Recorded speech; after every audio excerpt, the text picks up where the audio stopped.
Hey guys, Rickshaw here again. Got my hat on because the rain, I don't know if you can see that down there, but the rain's even coming in from the roof. We're getting a pretty good rain. I got my little fuzzy muff on, see if I can muffle some of the sound of the rain, and my hat to keep my rickshaw glasses from getting all wet. But yeah, I'm a little under the weather. You know, I did some things I shouldn't do, like eating spaghetti. Every time I eat any kind of pastas or bread or anything, I get these terrible stomach problems, and then of course that hits the vagus nerve and it makes the heart go goofy. So I was fighting that all night, and didn't really get much sleep, but that's just the way it goes for me. I got to watch that stuff, and then my wife's birthday, I drank a couple of beers, and I always don't eat when that happens because I know that it doesn't matter what I eat, it puts me into a bad thing. But I had a few beers, and then I think that reduces the acid in my stomach, which makes me feel bad. You know, I just get a pretty bad feeling. I started feeling better. I remembered, drink some cider vinegar, and I started feeling a little bit better after that. You know, a lot of people get heartburn and stuff, and they think it's because of too much acid. Well, your stomach's supposed to be a pH of 1, and so how could it be more acidic than that? They think it's too much acid. Well, it's actually the alkaline that's coming up in your throat. And I actually had a few people I know that were taking Tums and all this stuff, and they were never getting better. One of the guys up at work, my buddy Von Video, he had just terrible. We got him some cider vinegar. Take a tablespoon or 2 of that, and it fixed him. So I think it's an alkaline thing. So that's why I have to watch the beer. I know I like beer and I love spaghetti. My favorite thing to eat. Just can't have it. But enough of that baloney. One of the things I wanted to talk about today too, when you come to the Philippines, and just know this, when it comes to any kind of appliances or things you buy at the store, don't expect you're going to get first-tier products like in the U.S. Doesn't matter where you buy them. Like I bought some from the store.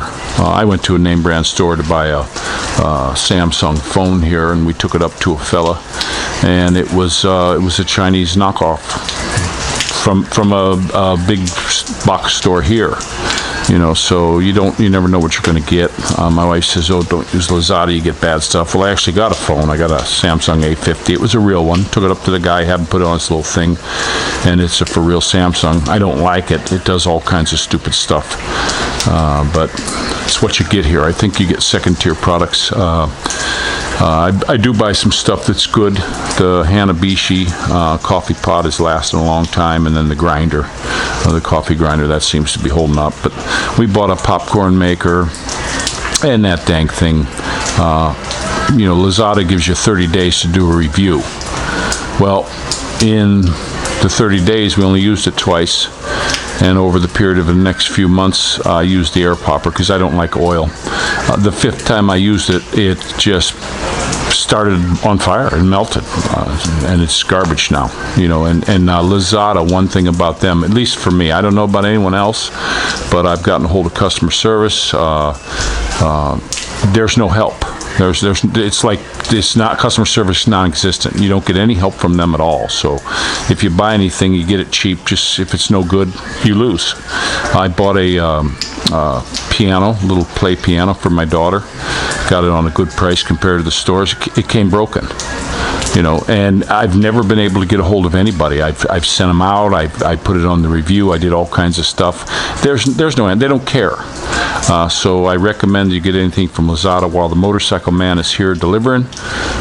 You open it up right there and look at it, check it out, plug it in. They'll wait. They're all pretty cool guys. They'll allow you to do that, and just check to make sure you're not getting a broken piece of junk. But a lot of the items, like fans, we bought so many fans that they last, some of them a couple weeks and they burn out. Some of them a few months. Now, hey Faye, what's the name of those good black fans we bought? Right here on the floor. The ones we always use. I didn't want to walk in. I can't remember what the name. Our little black fan that we sit on the floor right there. Electric fan. And what's that one? Yeah. Well, there's a name of it. There's a brand name. Oh, yeah. She said Acai. I guess that's the name of it. Those ones seem to hold up really good. We haven't had any problem. We've had some of them for 5 and 6 years. They work fine. But there's a lot of other brands that you buy here. They just go bad. I actually bought I saw a fan in the store, and it was pretty nice fan. It had a 5-year warranty. Oh, cool. Got the thing. It was a nice looking fan. It burned out quickly. That one burned out in a couple of months. And I went ahead and got a hold of the company, and basically they said, no, that company's out of business. Now you go in the store, there's the same fan, and it's got the 5-year warranty on it again, but in the little centerpiece that had the name brand of it, now there was a different one there. So it's the same company making the fan in China, but they just keep changing the name. That way they don't have to honor any warranty. So, know that when you come here. Just know it. This is stuff we've been dealing with for a long time. Rice cookers. We buy the Hanabishi. They seem to last. Those ones seem to hold up good. We've got a couple of them, but we've got other ones that just burned out. My wife just goes to working on the stove with the propane to make the rice now. And we keep the little one for emergency for if we run out of propane. Like the other day we ran out of propane, so she made it in the little electric one, which was kind of cool. It's always nice to have the electric. It's like when we go to buy our stove, when we get the house, I'm going to buy a stove, and I see them in there that are all propane. But I saw a few of them now. They have 3 burners that are propane, and then one of them is electric. So I think I'm going to get that. I've just been trying to find one that has a micro adjustable flame, because there's some things I do that I need super low heat, and I haven't found one of those yet. So the things that you're used to getting in America that you can go into any store and find, you're just not, because people here don't even think of that stuff. I noticed people, when they cook here in the Philippines, it's fire full blast. That's what happened to one of my really good Teflon pans. You don't run those on a high heat. You keep those at a super low heat. They warp, they get all messed up. But I've got one now, my wife won't touch it. So that's the way that goes. But yeah, it's a shame. Our friend too, we went to the where we go to the computer place, Rain and Odin. Hi guys, sorry about your mom, Rain. But her mom was, in the house there, and had a stroke, and then had another one and stuff, and she just passed away the other day. So last night we were up at the funeral. It's up at the Barangay Hall in San Jose. So that was kind of a bummer. My little daughter Dorothy, she just was heartbroken. I was holding her for quite a long time. She, poor little thing. She's a tender heart, so it hit her kind of hard. But she's doing okay today. I talked to her about, hey, when you go in the box, you're sleeping until the good Lord comes and wakes you all up, and not to worry about it. But it took a while to console her, my beautiful little baby.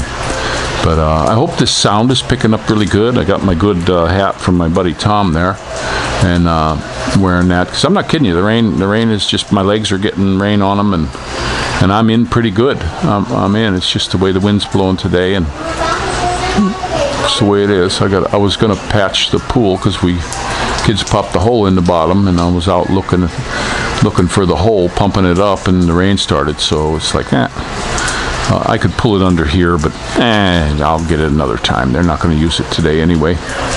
I don't know why people wouldn't want to swim in the rain. I mean, that would seem to me to be the perfect time to go swimming. You're getting wet anyway. But they don't want to swim today. My little daughter's playing with her buddy up the street, and the boys are just chilling. They were fussing earlier.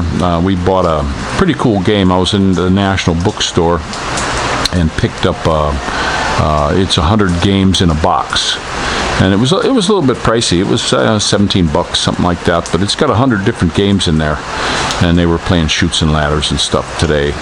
it's called Snakes and Ladders here, but Chutes and Ladders, and it's kind of cool. It's having a little bit of fun with that. The boys want their mom to teach them chess. I don't play her chess anymore. I used to think I was really good, but I've never beat her, and just taking a whipping every single time, knowing that what the outcome's going to be, I just don't want to play no more. My wife just smokes me every time we play, so my chess playing days with her are over. It's just, I can't take it. I mean, you get your butt whipped, how many times can you take it? But she's really good. She's good at chess, no kidding. But here, I always think it's funny. I'm an okay chess player. I was playing this chess champion down here one day, and I don't know all the strategies and all this stuff. I just sort of play defense and try to take as many of their guys as I can. War of attrition is my style of battle on the chessboard, and we got into the game about 25 moves into the game, and he looked at the board, and I don't know what I'm going to do next. I got no strategy, no plan or anything, and he just knocked over his king, and I was like, oh, well, that was cool. Went around and told everybody I'm the super chess champion. Well, they haven't played my wife yet, so... But that's something you'll find when you come here to the Philippines that just amazed me, is that they play a lot of chess here, and you run into some really good chess players. It's unbelievable. So you get to do a lot of that, but rambling a little bit. Just wanted to tell you about a lot of the things you buy. Even simple things like the garden hose over there. I mean, the ends are all garbage. You try to find quality stuff here. You got to look far and wide, because it seems like it's always cheap stuff. Even faucets in the house are plastic. They put plastic pipe in the house, and the faucets are plastic, and nothing seems to hold up. This house, since we've been here, it's a constant thing to keep repairing the stuff. Now, the landlord pays for any materials and all that stuff, but I do the work. It's just what you get here in the Philippines. So when you come here, know that that's something you should definitely know, and just don't get upset about it. It's just how it's going to be in this country. Okay, well, that's a little bit for me today, and this is going to be Rick Shaw out.